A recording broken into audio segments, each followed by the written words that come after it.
సుచిత్ర గారు వంశీ అరెస్ట్ వ్యవహారం గానండి, ఈ రోజున జగన్మోహన్ రెడ్డి గారు ఎళ్లి పరామర్శించడం గానండి, అసలు ఎలా చూడాలి? అంటే ఆయనేమో ఒకవైపేమో వంశీ గారు శాపనార్థాలు పెడతాడు. ఆయన అమాయకుడైనట్టు, మీరు మట్టి కొట్టుకుపోతారు, మీరు సర్వనాశనం అయిపోతారు అని చెప్పి. మరి ఆ రోజు అధికారంలో ఉన్నప్పుడు, లేకపోతే ఒక వైసీపీ పంచన చేరి ఆయన మాట్లాడిన మాటలు గాని, రాష్ట్ర ప్రజలు ఇచ్చిన తీర్పు గాని ఎలా చూడాలంటారు ఇదంతా వ్యవహారం? ఈరోజు తన దాకా వచ్చేసరికి వంశీ ఈరోజు నీతి సూత్రాలు వల్లిస్తున్నాడు. ఒకప్పుడు ఎంత దారుణంగా మాట్లాడండి. ఆయన ఒక ఎడ్యుకేటెడ్ పర్సన్ అయినా సరే ఏమాత్రం సభ్యత సంస్కారం లేకుండా ఇష్టం వచ్చాడు మాట్లాడాడు. ఆ నోటిలో నరాన్ని ఎలా అంటే అలా నాలుకని తిప్పేశాడు ఆయన. ఆ రోజు నువ్వన్న మాటలకి ఎదుటి వాళ్ళ కుటుంబ సభ్యులు అలాగే బాధపడతారని నువ్వు ఆలోచించలేకపోయావా? అలాగే ఆఫీస్ మీద దాడి చేసి ఇష్టం వచ్చినట్టు ఇష్టారీతే నువ్వు ఫర్నిచర్ ధ్వంసం చేసి అక్కడ ఇష్టం వచ్చినట్టు నీ అరాచకాలు సృష్టించినప్పుడు అక్కడ పార్టీ వాళ్ళు ఎంత బాధపడతారో అవన్నీ కూడా మీరు ఆలోచించలేకపోయారా? ఒక వ్యక్తిని, ఒక ఎస్సీ వ్యక్తిని తీసుకెళ్ళి అతి దారుణంగా కిడ్నాప్ చేసి తీసుకెళ్ళి అతి దారుణంగా అతన్ని హింసించి, అతన్ని కొట్టి, అతన్ని దాచేసి, హింసించి అతనితో మళ్ళీ కేసు విత్డ్రా చేయించేటట్టు చేసేసి అంటే ఇప్పుడు ఆ కుటుంబ సభ్యులు బాధపడరా? ఈరోజు వాళ్ళందరికైతే ఒక న్యాయం, వంశీకైతే ఒక న్యాయమా? అంటే వాళ్ళందరూ ఏది నువ్వు ఎన్నైనా మాట్లాడచ్చు అధికారంలో ఉన్నప్పుడు. నీ నోటికి హద్దు పద్దు లేదు, నీ నాలుగు ఏటైనా తిప్పచ్చు. కాకపోతే ఎదటాలు మాత్రం నీ మీద కేసులు పెట్టకూడదు, నిన్ను గురించి ప్రశ్నించకూడదు. ప్రశ్నిస్తే జైలుకి వెళ్ళటం, ప్రశ్నిస్తే వాళ్ళని కిడ్నాపులు చేయటం, వాళ్ళ మీద దౌర్జన్యాలు చేయటం, దొమ్మిలు చేయటం. ఈరోజు జగన్మోహన్ రెడ్డి గారు ఏంటో అట్టహాసంగా వచ్చేసాడు. ఏదో వంశీ అమాయకుడు, వంశీకి ఏమీ తెలియదు అని అట్టహాసంగా చెబుతున్నాడు. ఏం తెలీదు వెనక మళ్ళీ ఆయన ఏమన్నా చిన్న పిల్లాడా, లేకపోతే ఒక చదువు రాని నిరక్షరాస్యుడా? ఒక ఎడ్యుకేటెడ్ పర్సన్ అయ్యుండి కూడా ఆయన అంత హీనంగా కుటుంబ సభ్యుల్ని అందరినీ మాట్లాడుతున్నాడంటే వెనకమాల జగన్మోహన్ రెడ్డి గారి హస్తం లేకుండా ఉందా? అయినా తెలుగుదేశం పార్టీ నుంచి వెళ్ళిన ప్రతి ఒక్కళ్ళతోనూ తెలుగుదేశం పార్టీ వాళ్ళనే తిట్టించిన ఘనత ఈ జగన్మోహన్ రెడ్డిది. ఈరోజు నువ్వు వెళ్ళి గబగబా వంశీని పరామర్శించి వచ్చి బయటకు వచ్చి నీతి సూత్రాలు చెప్తే నమ్మడానికి ఎవరు లేరు. వెళ్ళపోయావా? ఇంకా ఉన్నారుగా వర్రా రవీందర్ రెడ్డి, ఇంకా వర్రా రాఘవరెడ్డి, ఇంకెవరెవరో ఉన్నారుగా మీ వాళ్ళు, సోషల్ మీడియా వాళ్ళు, ఆ ఎస్సీలు వాళ్ళందరూ ఉన్నారు. వాళ్ళు కూడా పరామర్శించరండి, వాళ్ళందరినీ పరామర్శించండి. మీ తల్లిని, మీ చెల్లిని, అన్నాన్ని కూడా పెట్టారు జైల్లో. వీళ్ళు ఒకసారి పరామర్శించకపోయారా జగన్మోహన్ రెడ్డి? పరామర్శించకుండా వంశీ దగ్గర మాత్రం వచ్చేసి అమాయకుడు, అసలు నోట్లో ఏలు పెడితే కొరకడం అన్నట్టుగా నీతి సూత్రాలను దెయ్యాలు వేదాలు వల్లించినట్టుగా నక్కలు నీతులు చెప్పినట్టుగా మాట్లాడితే నమ్మడానికి ఎవరు సిద్ధంగా లేరు. జగన్మోహన్ రెడ్డి గారు మీరు ఏమేం చేశారో అరాచకాలు, మీ అరాచకాలన్నీ అన్నీ బయటకు వస్తున్నాయి. ప్రతి ఒక్కళ్ళు మీ నాయకులందరూ ఎన్ని అరాచకాలు సృష్టించారో, ఎన్ని దౌర్జన్యాలు చేశారో, ఎన్ని కుటుంబాల మీద ఎంత అసభ్యంగా మాట్లాడారో ప్రతిదీ బయటకు వస్తున్నాయి. ఈరోజు మీరేది వెనకేసుకొచ్చినంత మాత్రాన ప్రజలకి ఏమీ కళ్ళ గంతలు కట్టలే, ప్రజల చెవుల్లో సీసాలు పోసుకుని ఉండలేదు, అన్నీ తెలిసిపోతాయి. అంటే తెలుసు. జగన్మోహన్ రెడ్డి గారు పరామర్శించడం ఒక ఎత్తు అయితే, ఆ రోజున నా ఎస్సీలు, నా బీసీలు అయిన జగన్మోహన్ రెడ్డి గతంలో డోర్ డెలివరీ చేసినటువంటి అనంతబాబు ఎమ్మెల్సీని పక్కన కూర్చోబెట్టుకుని తిరగడం కానివ్వండి, లేకపోతే మాస్క్ అడిగిన పాపానికి ఆయన డాక్టర్ సుధాకర్ గారిని చంపేసిన పాపం కానివ్వండి, ఆ రోజున ఏనాడు అంటే బాధితుల పక్షాన మాత్రం ఈయన రాడు మేడం.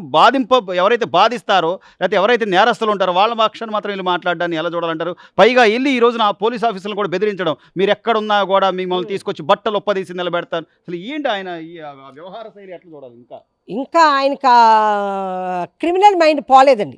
జగన్మోహన్ రెడ్డి గారు ఓడిపోయి 11 సీట్లతోనే ఇంట్లో కూర్చున్నా కూడా ఆయనలో ఉన్న క్రిమినల్ మెంటాలిటీ పోలేదు, ఆ క్రిమినల్ థింకింగ్ పోలేదు. అది గమనించండి ప్రజలందరూ. ఆయనలో ఉన్న క్రిమినల్ థింకింగ్ పోలా. అంటే పోలీసుని ఇండైరెక్ట్గా బెదిరిస్తున్నాడు. మీరు ఎక్కడున్నా రిటైర్ అయిపోయి వెళ్ళిపోతానన్నాడంటే ఎక్కడున్నా సరే లాక్కొచ్చాను, బయటికి లాక్కొస్తానని చెబుతున్నాడు. ఇదే జగన్మోహన్ రెడ్డి ఇంత ఇదిగా ఎస్సీలు, ఎస్టీలు, నా వాళ్ళు ఇది అన్నప్పుడు పిల్లి అనంతబాబు అంత ఇదిగా డోర్ డెలివరీ చేసినప్పుడు నీ పక్కనే కూర్చోబెట్టుకున్నావు. అలాగే ఒక అతను ఇసుక కోసం అడిగినందుకు, జగ్గంపేట దగ్గర ఇసుక ఏంటని అడిగినందుకు అతన్ని శిరోముణం చేయించారు. తర్వాత రాష్ట్రపతి కూడా ఆయనకి ఆ అబ్బాయిని వదిలేయండి అని చెప్తే కూడా చివరికి ఆ అబ్బాయిని ఎంతో టార్చర్ పెట్టి అతను సూసైడ్ చేసినట్టు చేశారు. అలాగే డాక్టర్ సుధాకర్ రెడ్డి మాస్కులు అడిగిన పాపానికి సుధాకర్ రెడ్డిని నడి రోడ్డు మీద విశాఖపట్నంలో బట్టలు తీసేసి, షర్ట్ అయిన తీసేసి, ఆయన మీద ఒక పిచ్చివాడిని ముద్ర వేసేసి చివరికి ఆయన చనిపోయేటట్టు చేశారు. మీరు ఇన్ని దారుణాలు చేసిన మీరు ఈరోజు నా ఎస్సీలు, నా ఎస్టీలు, నా బీసీలు అంటాం చాలా హాస్యాస్పదంగా ఉందండి. మీరు ఎన్ని మాట్లాడినా కూడా ఎవరు మిమ్మల్ని నమ్మే పరిస్థితిలో లేరు. సో దానికి తోడు ఈ రోజున వంశీ గారి భార్య కూడా అసలు మా ఆయన ఎంతో అమాయకుడు, లేకపోతే ఆయన అనవసరంగా అరెస్ట్ చేశారు అని చెప్పి మాట్లాడుతుంది ఆవిడ. ఆ రోజున నేను ఒక మహిళనే, లేకపోతే భువనేశ్వరి గారు అనే ఆవిడ ఒక మహానాయకుడి కూతురు, అంటే ఒక సీఎంగా చేసిన వ్యక్తి భార్య, మరొక నాయకుడి తల్లి, ఇన్ని పాత్రలు పోషిస్తూ పైగా ఆవిడ ఎన్టీఆర్ మెమోరియల్ ట్రస్ట్ ద్వారా ఎంతో సేవ చేస్తున్న వ్యక్తిని మరి అలా తోలనాడినప్పుడు ఆవిడకి ఏమో అనిపించలేదా మేడం? ఏంటని అనిపించేది ఆవిడకి అసలు ఒక ఆడదయ్యుండి కూడా తన భర్త అంత అసభ్యంగా మాట్లాడుతూ ఉంటే ఆవిడ అప్పుడే ఖండించాలి, తన భర్తను ఖండించాలి గట్టిగా. ఏంటి ఒక ఒక ఆడదాని ఒక ఒక కుటుంబ స్త్రీ మీద ఈ రకంగా మాట్లాడటం ఎంతవరకు సమంజసమని అడగాలి ఆవిడ. అడగకుండా ఇంకా పైగా అంతేకాదు, అసలు ఒక సాటి స్త్రీగా ఎదటాలు ఒక స్త్రీని అంత అసెంబ్లీలో కానీ బయట కానీ అట్లా మాట్లాడినప్పుడు ఏ స్త్రీ కూడా సహించలేదు. అలాంటిది ఈవిడ ఆ రోజు తన భర్తను ఎంకరేజ్ చేసింది. అది తన భర్తకి రాజకీయ భిక్ష పెట్టిన చంద్రబాబు నాయుడు గారి భార్యని. అదే కూడా ఆవిడ గమనించలేదు ఆ రోజు. తన భర్త అంత ఇదిగా మాట్లాడితే ఈవిడ మాత్రం ఇంట్లో హ్యాపీగా ఎంజాయ్ చేసింది. ఈరోజు తన దాకా వస్తే కానీ తెలియలేదన్నారు. ఈరోజు తన భర్త ఏదో పత్తిత్తని చెప్పి తన భర్తకి ఏమీ తెలియదని చెప్పేసి, తన భర్త చాలా అమాయకుడు అని చెప్పేసి ఈవిడ చెప్తా ఉంటే ఎవరని నమ్మేది ఇక్కడ? ఎవరు నమ్ముతారు? ఒకటి సాటి స్త్రీని అంత దారుణంగా ఒక ఒక జాతీయ స్థాయి నాయకుడి భార్యని మీరు అంత దారుణంగా అన్నారంటే అది ఎంతవరకు సమంజసం? మీరు ఒక ఆడదయ్యుండి కూడా నీ భర్తను నువ్వు గట్టిగా అప్పుడే ఖండించాల్సింది. మీ భర్తను మీరు అప్పుడే గట్టిగా ఖండించాల్సింది. ఇది పద్ధతి కాదు, ఇది సమంజసం కాదు. రాజకీయాలు వేరు, ఆడవాళ్ళని లాగకూడదు, కుటుంబంలో ఉన్న ఆడవాళ్ళని లాగకూడదు. అది నీ భర్తకి రాజకీయ భిక్ష పెట్టిన ఒక తెలుగుదేశం పార్టీలో ఒక మహానాయకుడు భార్యని గురించి అంత ఇదిగా మాట్లాడడం చాలా తప్పు అని ఆ రోజు ఈవిడ గట్టిగా ఖండించాలి. ఖండించలేదు. దానికి పర్యవసానం ఇవాళ అనుభవిస్తుంది ఈవిడ. అది సో దానికి తోడు ఈ రోజున ఎవరైతే పరామర్శించడానికి వచ్చారో కొడాలి నాని కానీ పేర్ని నాని కానీ నిన్న మొన్నటి వరకు పేర్ని నాని గారు అయితే ఆ రేషన్ బియ్యంకి సంబంధించి అయితే ఆయన అందుబాటులోనే లేడు. ఈరోజు కొడాలి నాని గారు 3 గాతే 30 కేసులు పెట్టుకోండి అని మాట్లాడే వ్యవహారాన్ని ఎలా చూడాలంటారు? తెగించిన వాళ్ళకి ఏముందండి, తెగించిన వాళ్ళు అలాగే మాట్లాడుతూ ఉంటారు. ఈరోజు కొడాలి నాని పేర్ని నాని వీళ్ళందరూ దొంది అందరూ దొంగలు అందరూ దొంగలే. ఇప్పుడు వచ్చిన వాళ్ళు కూడా అందరూ దొంగలే వచ్చారు అక్కడికి. మీరు చూసారో లేదో, జగన్మోహన్ రెడ్డి చుట్టూతో ఉన్న వాళ్ళందరూ దొంగలే. పేర్నాని కనుక పేర్నాని తన భార్యను కూడా తీసుకొచ్చాడు బయటికి. 1,70,00,000 రూపాయల బియ్యం తినేసి కట్టాడు డబ్బులు. భార్యని లాక్కొచ్చాడు, భార్య మీద పెట్టించాడు చివరికి.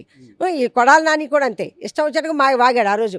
ఆయన కూడా ఇంట్లో కూర్చుని ఆఫీసులో కూర్చుని కట్టెలని వేసేసుకుని వీడియోలు చేసి బయటికి పంపించేవాడు కొడాలి నాని.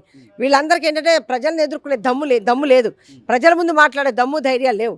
వీళ్ళందరూ ఆఫీస్ రూమ్లో కూర్చుని వీడియోలు చేసి బయటికి పంపించేవాళ్ళే. వీళ్ళందరూ ఈరోజు వచ్చి దొంగ ఇప్పుడు చూడండి, జోగి రాసుకుంటే ఏదో అన్నారే, అలాగే దొంగలకు సపోర్ట్ వస్తారు అంతే.